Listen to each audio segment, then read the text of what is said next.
Hello दोस्तों जब आप कोई जमीन लेने जाती हैं और आपको पता लगता है कि वो बहुत ही सस्ते भाव में मिल रही है और आप कोई इंक्वायरी नहीं करते हैं और उसको ले लेते हैं, बाद में आप बहुत पछताते हैं। दोस्तों जैसे एक मेरा फ्रेंड एक जमीन लेने के लिए चला गया, तो उसने बाकी जमीन के आसपास से बहुत ही सस्ते दामों में जमीन ले रहा था। बस उसने मेरे पास फोन किया था कि मुझे इतने सस्ते दामों में जमीन मिल रहा है कि मैं खरीद लूं। मैंने बोला मैं भी आ जाता हूं, फिर चेक करके फिर जमीन खरीदते हैं। तो मैंने देखा जब वहां जाके उसके ऊपर से बड़ी लाइन गई हुई थी, जो बड़े बड़े टावर होते हैं वो लाइन गई हुई थी। तो उसका ऑटोमेटिक ही सस्ता हो जाना लाजमी था, क्योंकि जब ऊपर से लाइन जाती थी तो आप वहां पर घर में नहीं बना सकते थे उस लाइन के नीचे में। तो ऐसे में बहुत ही सस्ती जमीन हो गई थी। दोस्तों ऐसे ही आपने स्टॉक में सोच समझ के इन्वेस्टमेंट करना है, क्योंकि दोस्तों जब कोई प्रॉब्लम हो जाती है स्टॉक में, वो नीचे आ जाता है बहुत ज्यादा।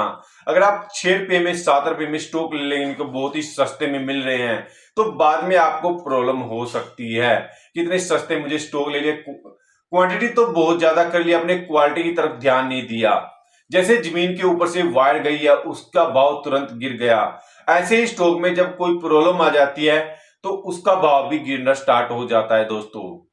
तो ऐसे आपने बहुत ही माइंड से, बहुत ही सोच समझ के, आपकी मेहनत का पैसा आप इन्वेस्टमेंट कर रहे हैं तो बहुत ही सोच समझ के इन्वेस्टमेंट करना दोस्तों। जल्दबाजी में इन्वेस्टमेंट मत कर देना, क्योंकि कल को बाद में आपको प्रॉब्लम होने का खतरा रहे।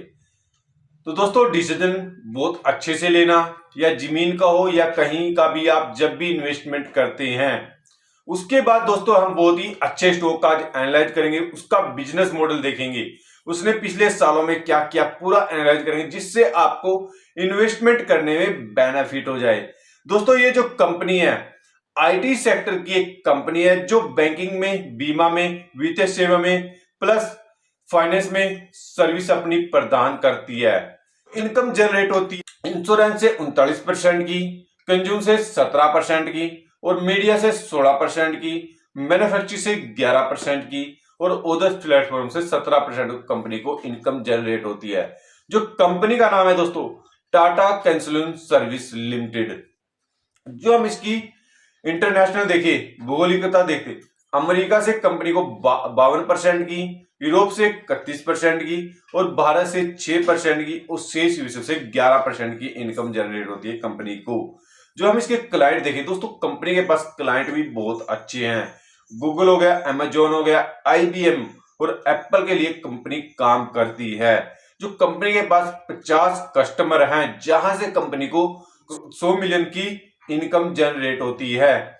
जो दोस्तों हम कर्मचारी देखें इसके, उत्तरी अमेरिका में, यूरोप में, यूके में, भारत में, लिटन में, यहाँ पर इसके 45 लाख, जिसमें 37% महिलाएं भी हैं दोस्तों। इतने क्लाइंट है, काफी बहुत क्लाइंट हो गए कंपनी के पास। दोस्तों ये तो हो गया बिजनेस मॉडल। जो हम इसका मार्केट कैप्चर देखें, 12,18,000 बास्ट का मार्केट कैप्चर है कंपनी का।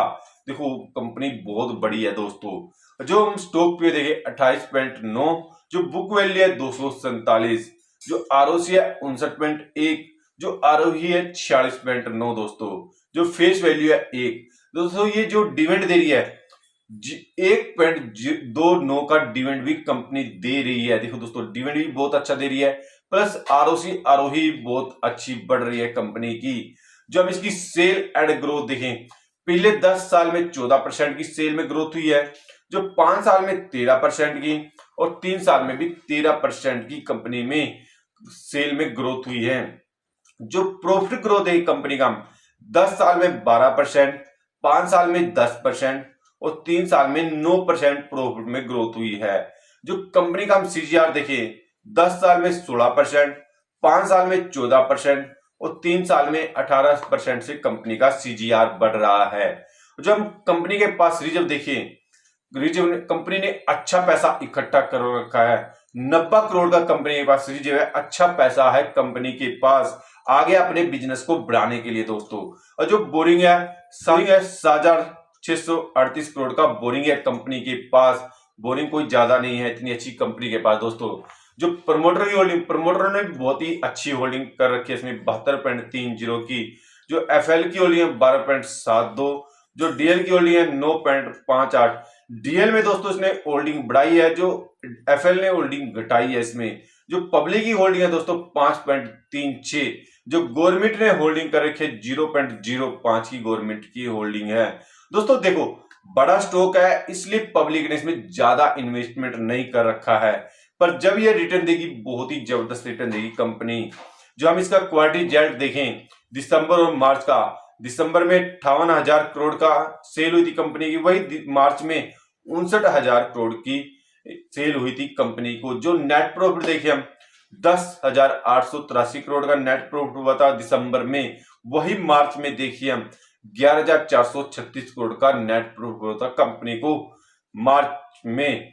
जो हम साल का देखें, लॉन्ग इन्वेस्टरों के लिए देखें, साल का देखें 2022 का देखें 1,754 करोड़ की सेल हुई थी कंपनी की, वही 2023 में देखें 2,25,400 की सेल हुई थी कंपनी की 2023 में। जो नेट प्रॉफिट देखी कंपनी का 38,749 करोड़ हुआ था कंपनी का 2022 में।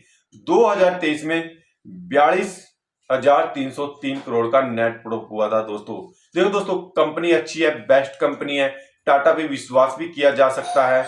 और जो देखिए हम साल का देख लें तो नेट प्रॉफिट बढ़ रहा है प्लस सेल ग्रोथ भी कर रही है। जो शेयर प्राइस चला है इसमें 3,331 का शेयर प्राइस चला है आज की डेट में दोस्तों। जिसने 5 साल का रिटर्न दिया है 92%, जो 1 साल का रिटर्न दिया 2%, जिसने हाई किया 3800 के लगभग इस कंपनी ने हाई किया दोस्तों बिजनेस मॉडल बहुत ही जबरदस्त है कंपनी का।